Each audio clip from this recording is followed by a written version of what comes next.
I'm Chip, and welcome to my kitchen. I'm also known as a Beach Bum Chef.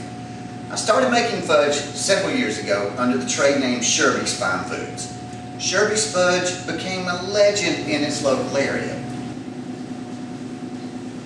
One of the first things you're going to need to make a really truly perfectly good fudge is butter. This is Sam's Club butter. Unsalted sweet cream butter. Absolutely delicious. This block of butter right here is the equivalent of buying 2 boxes of the 4-stick butter. Most chefs prefer to leave it sitting out so that it gets to room temperature. It's pliable, it's easy to work with.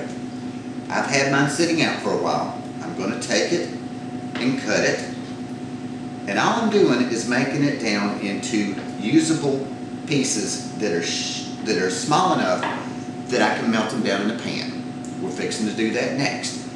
But before we start working with the butter, we have to start with our second favorite thing. Now, every chef has their own favorite heavy cream. Land O'Lakes happens to be mine. It's Land O'Lakes heavy whipping cream, and it's probably some of the best heavy whipping cream that you can ever buy. But that's my taste.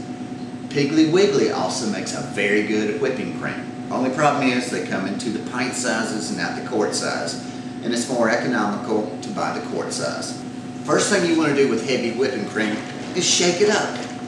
Obviously, check the expiration date. This is good through April the 17th. My mother's birthday, by the way. Shake it up really, really, really, really, really, really, really good.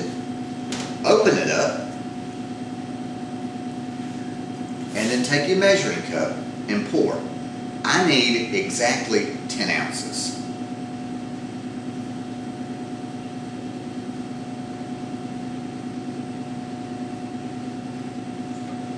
What happens if you go over? Not much. You'll see what we're going to do with this.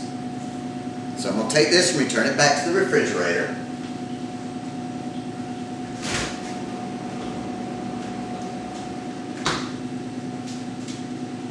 And the next thing we're going to do in this next segment, we're going to melt this butter. But first, because everything is about a French term called mise en place, which means mess in place, we're going to measure everything out before we get started. This just makes the job go so much simpler. Things happen so fast in the kitchen that if you don't have everything measured out, then you find you're at that OMG point, and it's like, I don't have this ready, I don't have that ready, I'm not ready. I'm in trouble. That's how most chefs get into the second thing that I have to make Sherby's fudge is brown sugar.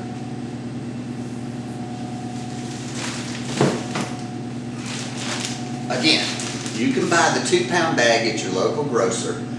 They'll be very appreciative of it. But if you're using it or cooking in bulk or quantity, then I would suggest going to your local Sam's Club. Here's the Bakers and Chef old-fashioned flavored light brown sugar, a key.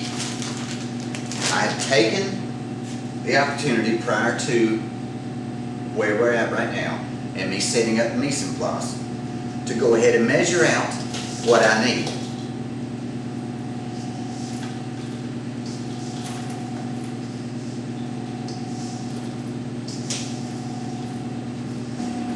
What we have here is exactly 2 pounds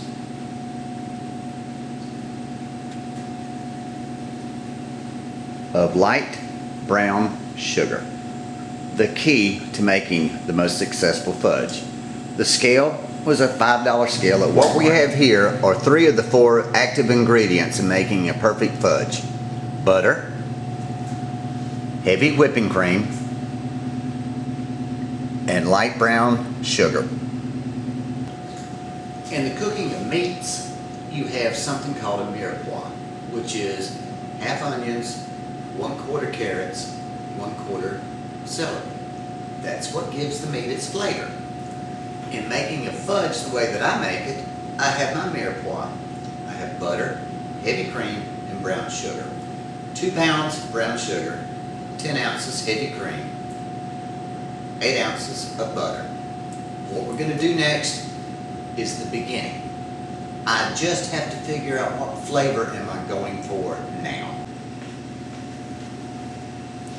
Remember the butter that I sectioned?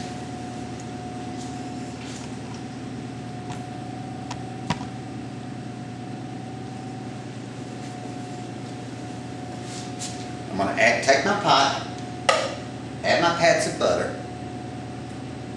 which is 1 stick in there, 2 sticks in there, into my pot, and then I'm fixing to place it onto my stovetop.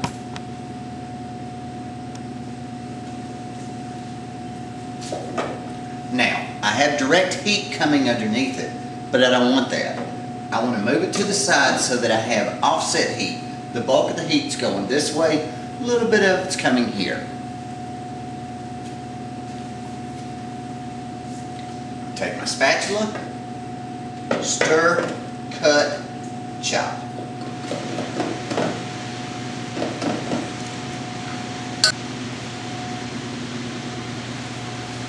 All I'm trying to do is get my butter to melt, to get these big solid pieces out of here and get it melted down. As you notice, I'm still off the flame. I'm off of direct heat, and I'm working off of virtually indirect heat. When I get it down to the point where it's almost melted, I literally take it and swish it. I don't want the butter to burn. I want the butter to be melted.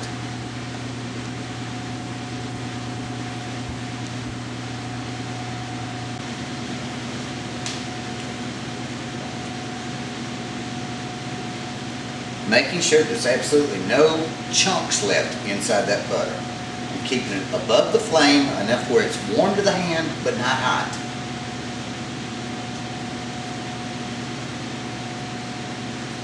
And now I have a liquid butter. It's all completely melted.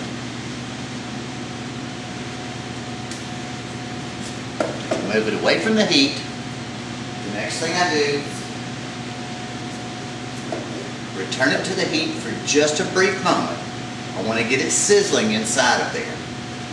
Once I see it around the edges of the pot, sizzling up, before it gets to the point of burning, I'm going to pour in this cold liquid. This is my heavy cream that's going in there.